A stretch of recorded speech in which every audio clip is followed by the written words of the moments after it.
August 7th, 1944. Normandy. The morning began with stillness. A pale mist hung low over the hedgerows, softening the edges of burned-out villages and the carcasses of forgotten machines. Along a narrow French road near Mortagne, German officers stood beside their field binoculars, their breath barely visible in the cold air. The land seemed calm, deceptively calm. The kind of silence that comes before nature reminds men who truly commands the sky. For a moment they believed the fog might protect them. They whispered of regrouping, of counterattack, of reaching Avranches before the Americans sealed the line. But then, somewhere beyond the mist, came a faint hum. Steady, metallic, distant. One by one, the officers turned their faces upward. The hum thickened, multiplied, and rolled like thunder trapped in the clouds.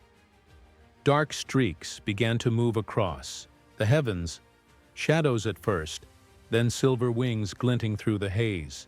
The sky itself seemed to darken, as if the storm had finally arrived. The German commanders had only seconds to understand what was coming. The roar of the Republic P-47 Thunderbolt, the heaviest, fastest, most relentless fighter-bomber the Allies had ever unleashed. The storm had a name now, and it was American. By the summer of 1944, the fields of Normandy had become the proving ground for a new kind of war. The German Wehrmacht, once the symbol of unstoppable precision, was now fractured across hedgerows and narrow lanes, blind to the skies above. After the D-Day landings, the Allies had achieved what German command once considered impossible: total air supremacy. Every movement, every convoy, every hidden tank risked discovery and destruction from above. At the center of this new dominance stood the Republic P-47 Thunderbolt, a machine that defied its size and weight to become one of the deadliest weapons in American hands. Powered by a Pratt & Whitney R2800 double Wasp engine, the Thunderbolt could dive at speeds exceeding 500 miles per hour, tearing through cloud and flak alike. Armed with 8 50-caliber Browning machine guns, it could unleash 1,000 rounds. In seconds, enough to shred armor, trains, and columns with terrifying precision. The Germans called them Jabos, short for Jagdbomber, fighter bombers, and their presence changed the rhythm of the front. Soldiers learned to fear open ground. Supply officers drove only by night. Even armored divisions, once confident, under the iron protection of the Tiger and Panther, were left trembling under open skies. Each morning the same sound echoed across Normandy, a low, rolling thunder that grew until the air itself seemed to break apart. To the Germans, it was the sound of defeat drawing closer. To the Americans, it was the sound of industrial power turned into flight. The Thunderbolt was not merely an aircraft. It was a flying symbol of a nation's capacity to build, innovate, and overwhelm. The Luftwaffe of 1944 was a shadow of its former self. What once swept across Europe with the confidence of conquest was now starved of fuel, parts, and pilots. The losses suffered over Russia and in the defense of the Reich had drained its strength beyond repair. Airfields once crowded with Messerschmitts stood half-empty, their runways scarred by Allied bombers. Young recruits, barely trained, replaced the aces who had once dominated the skies. Against this fading force came the relentless waves of Allied air power. Swarms of Thunderbolts, Mustangs, and Typhoons, their roar unending.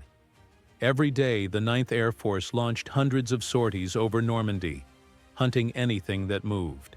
Trucks, half-tracks, tanks. Nothing escaped the guns of the Jabos. The very roads that once fueled the German blitzkrieg now became death traps. German commanders tried to adapt, moving columns under cover of night, painting camouflage nets, over roads, hiding tanks beneath the branches of shattered orchards. Yet the Thunderbolt had no respect for shadows. It dove with unrelenting precision, guided by spotters and coordination from Allied ground units. Even a brief glint of sunlight on steel could summon destruction from miles away. What terrified the Germans most wasn't only the aircraft's firepower, It was the consistency. Day after day, no matter the weather, no matter the front, the Americans came. They flew as if their resources were infinite, their factories bottomless, their pilots endless. The German soldiers who once laughed at American abundance now watched in disbelief. The sound of the P-47's radial engine, that deep, rolling thunder, became a symbol of inevitability. In Normandy, the war no longer belonged to those who held the ground. It belonged to those who owned the sky. From a distance, the P-47 Thunderbolt looked almost ungainly, too large for a fighter, too heavy for its wings. But in the hands of an American pilot, it became a force of nature. Its Pratt & Whitney R2800 engine delivered more than 2,000 horsepower, allowing it to dive faster than any German aircraft in the West. Its 850 caliber Browning machine guns could fire 13 rounds per second each, turning the air itself into a curtain of lead. To the U.S. Army Air Forces, the Thunderbolt wasn't just a weapon, it was a philosophy. It represented an alliance between engineering and endurance. The plane could take extraordinary punishment and still return home. Many pilots told stories of landing with holes the size of fists through their wings, or oil leaking from the engine like dark blood. Yet the P-47s almost always made it back. In a war defined by attrition, that durability was its own form of victory. On the tactical level, the Thunderbolt reshaped the battlefield. No longer was air power limited to duels in the stratosphere. It now lived at treetop height. The Thunderbolt trains, as ground troops called them, moved in long formations, strafing and bombing German supply lines. Bridges collapsed, locomotives burned, and convoys scattered. Every strike deepened the German logistical nightmare. The Wehrmacht, dependent on its long mechanical arteries, began to suffocate. Commanders found themselves cut off, isolated by the very mobility they once celebrated. The Germans had entered Normandy expecting tank duels and artillery exchanges. What they found instead was an enemy who attacked from a world they couldn't touch. From above, unseen until it was too late. And high in the clouds, the thunder never stopped. For the men on the ground, the Thunderbolt was more than a machine. It was an omen. German infantrymen began to recognize its distinct growl long before they could see it. Veterans claimed they could tell a P-47 apart from any other aircraft by the way its engine rolled through the air, a deep, circular hum that seemed to vibrate in the bones. That sound carried fear. It was a sound that meant nowhere was safe. American pilots, by contrast, came to trust that same sound as the heartbeat of the front. The R2800's steady rhythm reminded them of home, of factories in Detroit and Connecticut, of endless assembly lines, of the unity of a nation that built not for one man, but for millions. That was America's real advantage. Not just innovation, but abundance. On the ground, coordination between infantry and air was refined to near perfection. American spotters radioed precise coordinates, and within minutes, P-47s arrived overhead. Diving through cloud and smoke with almost surgical precision, German columns that managed to survive artillery fire often found themselves destroyed by air within the hour. For German commanders, it was humiliation turned routine. The Wehrmacht, which once crushed Europe under the banner of technological supremacy, now crouched beneath hedgerows, powerless against a storm of metal born from democratic industry. The sound of the Thunderbolt became the war's great equalizer. It was no longer the era of the tank ace or the infantry hero. It was the era of the machine, the age of nations that could build faster, fly farther, and never stop coming. And in 1944, no nation embodied that truth more completely than the United States. By mid-August 1944, the German front in Normandy was unraveling. The attempt to counterattack at Mortain, Operation Lüttich, had failed under waves of Allied air power. It was here, amid smoke and chaos, that the Thunderbolts became legend. On August 7th, the U.S. 9th Air Force launched over 300 sorties in a single day. Squadrons of P-47s from the 362nd and 365th Fighter Groups descended from the clouds in tight formation, their wings flashing in the morning light. Below them, German armor moved cautiously through narrow lanes, panthers and tigers trying to regroup under cover of mist. They never made it. In moments, the air erupted with fury. 8 Brownings per plane cut through armor plating like paper.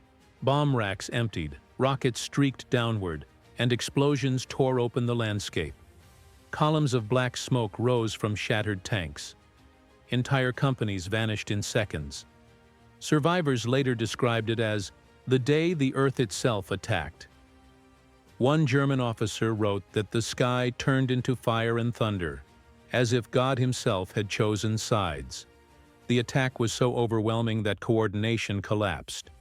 Radios failed, roads jammed. The Luftwaffe never appeared. The Tiger, crews could only look up, watching their empire disintegrate from above. The assault over Mortain marked a brutal revelation. The battlefield now belonged to the sky.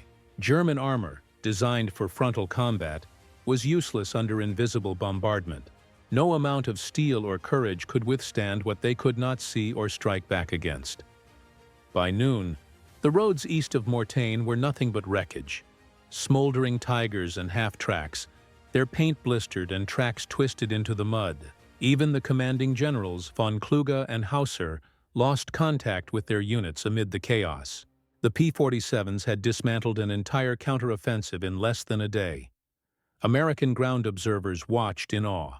They saw what total air power meant. Not a dogfight, but annihilation from the clouds. Pilots returned to base with gun barrels scorched black, some laughing in disbelief that their aircraft still held together. One squadron reported over 200 armored vehicles destroyed in 2 days. What once defined German war doctrine, speed, precision, shock, was now used against them. The storm they once unleashed on Europe had turned. The roar of American engines filled the same skies the Luftwaffe had once ruled. And as the last P-47 banked toward the horizon, the black columns of smoke below stood as monuments to a changing world. One where technology, not terror, decided victory. When the smoke finally cleared over Mortain, the ground was a graveyard of German ambition. The Allied advance had not only survived the counterattack, it had accelerated. What the German High Command once envisioned as a decisive blow had instead become a demonstration of Allied supremacy. Wreckage littered the fields. Twisted tank hulls, splintered trucks, abandoned rifles. Horses, pressed into service by a fuel-starved army, lay scattered beside burned-out half-tracks. For the men who survived, the scene was almost beyond comprehension. Luftwaffe officers visiting the area days later described it simply as a sea of blackened metal. The destruction went far beyond the visible. German morale collapsed. Field reports spoke of soldiers refusing to move in daylight, terrified of jabos. The once proud panzer divisions, symbols of mechanized warfare, now crept through the night like hunted animals. Allied reports were equally staggering. In just 3 days, U.S. fighter bombers destroyed or disabled over 250 German armored vehicles and hundreds of transport trucks. The 9th Tactical Air Command, coordinating closely with ground forces, had achieved what artillery could not: the paralysis of enemy movement. The victory at Mortain broke the last German hope of halting the Allied push toward Paris. Within weeks, the Falaise pocket closed, trapping nearly 50,000 German troops. The road to the Seine and to liberation lay open. Yet beneath the triumph, a quieter truth emerged. The age of tanks and trenches was ending. The war had entered a new dimension, one ruled by altitude, engines, and precision. And in that new world, the P-47 Thunderbolt reigned without rival. In the months that followed, the legend of the P-47 spread across Europe, not as propaganda, but as whispered testimony from those who had seen its wrath. German villagers near Falaise recalled how the sky rumbled, like Judgment Day, while American infantrymen spoke of the same aircraft with reverence, calling it our Angel of Thunder. Post-war analyses confirmed what soldiers already knew. The P-47 Thunderbolt had become the most effective ground attack aircraft of the European theater.